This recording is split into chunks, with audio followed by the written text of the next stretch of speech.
వర్గీకరణ సవాళ్లు స్థానిక సంస్థల ఎన్నికలపై ప్రభావం ఎంత? కాంగ్రెస్ లోకల్ లీడర్లో అలజడి ఆలస్యం అవుతుందంటున్న మందకృష్ణ ఉద్యమం దిశగా ఆయన ఆలోచన.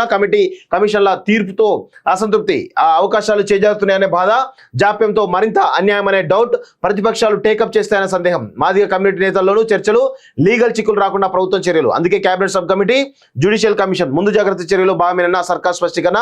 అందులో భాగంగానే అడ్వకేట్ జనరల్ ఒపీనియన్, కోర్టు కేసులతో ప్రక్రియ ఆగిపోకూడదనే ఆలోచన అంటూ చూస్తా ఉన్నాం. సో ముఖ్యంగా అంటే ఈ ఎస్సీ వర్గీకరణ అంశంలో ఏవైతే ఉన్నాయో దీనిపైన మరి ఈ రాష్ట్ర ప్రభుత్వం ముఖ్యంగా సీఎం రేవంత్ రెడ్డి గారు చాలా పెద్ద ఎత్తున తాత్సారం చేస్తున్నట్టు చాలా స్పష్టంగా మనకైతే అర్థమవుతుంది. ఎందుకంటే దీనిలో ముఖ్యంగా మన తెలంగాణ సమాజంలో మాదిగ కమ్యూనిటీ ఎక్కువ ఉంటుంది. కాకపోతే వీళ్ళు జనాభా పరంగా ఎక్కువ ఉన్నప్పుడు కూడా రాజకీయంగా ఆర్థికంగా చాలా వీక్. అదేవిధంగా ఇక్కడ మాల సామాజిక వర్గం ఇంకొక మేజర్ కమ్యూనిటీ ఇక్కడ. సో వీళ్ళు ఫైనాన్షియల్లీ అండ్ పొలిటికల్లీ చాలా స్ట్రాంగ్. సో అందుకే ఇక్కడ ఆధిపత్య పోరు చాలా బలంగా ఉంది. మాదిగ వర్సెస్ మాల ప్లస్ మాదిగ ఉపకులాలు వర్సెస్ మాల ఉపకులాలకు సంబంధించినటువంటి అంశం ఏదైతుందో ఇది కొంత భారీగా తారస్థాయికి చేరుతోంది. సో ఇప్పుడు దానిలో ఏవైతే ఆర్థిక అంతరాలు కావచ్చు, లేకపోతే అన్ని రకాల ఉద్యోగ అవకాశాల అంతరాలు కావచ్చు అన్ని కూడా భారీ ఎత్తున ఉన్నాయి.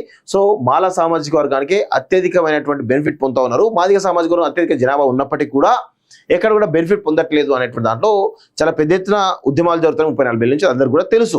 సో ప్రస్తుతం సుప్రీంకోర్టు తీర్పిచ్చినటువంటి నేపథ్యంలో ఎస్సీ వర్గీకరణ, ఎస్సీఏ, ఎస్సీబి, ఎస్సీ ఇట్లా ఎస్సీ వర్గీకరణ ఏదో దాన్ని ఏబిసిడిగా డివైడ్ చేయాలని చెప్పి కూడా చాలా స్పష్టంగా చెప్పడం జరిగింది. అది రాష్ట్రాలకు అధికారాలు ఇవ్వడం జరిగింది.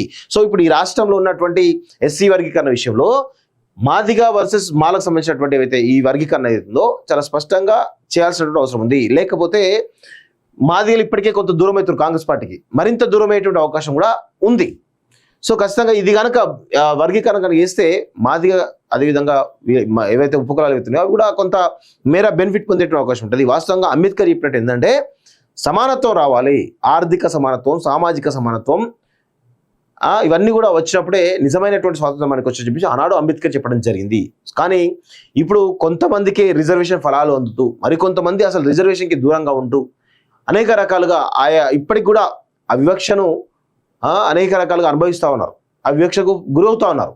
సో ఇలాంటి పరిస్థితుల్లో ఖచ్చితంగా ఈ రాష్ట్ర ప్రభుత్వం ఇమీడియట్గా చర్యలు తీసుకోని చెప్పి కూడా నేను కోరుతాను. లేకపోతే ఖచ్చితంగా మీకు ఇబ్బందికరమైన పరిస్థితులు ఉంటాయి. ఎందుకంటే కొంత మాదిగ సమాజకు సంబంధించిన దానిలో ఉద్యమాలకు కానీ వాళ్ళు పోరాటాలకు కానీ చాలా ముందుంటారు. సో మరి ఆ దూకుడులో భాగంగా మీకు ఇబ్బంది అయ్యే అవకాశం అయితే ఉంటుంది. ఎందుకంటే ఆల్రెడీ సెంట్రల్ గవర్నమెంట్ కొంత ఓన్ చేసుకునే ప్రయత్నం చేస్తుంది. కానీ బీజేపీకి సంబంధించినటువంటి ఆ పార్టీ ఆ ఓన్ చేసుకునే ప్రయత్నం చేసినప్పటికీ కూడా వాళ్ళకి ఆ పట్టు దొరుకుతలేదు ఆ కమ్యూనిటీలో. సో మరి ఏం చేస్తారో చూడాల్సిన అవసరం అయితే ఉంది.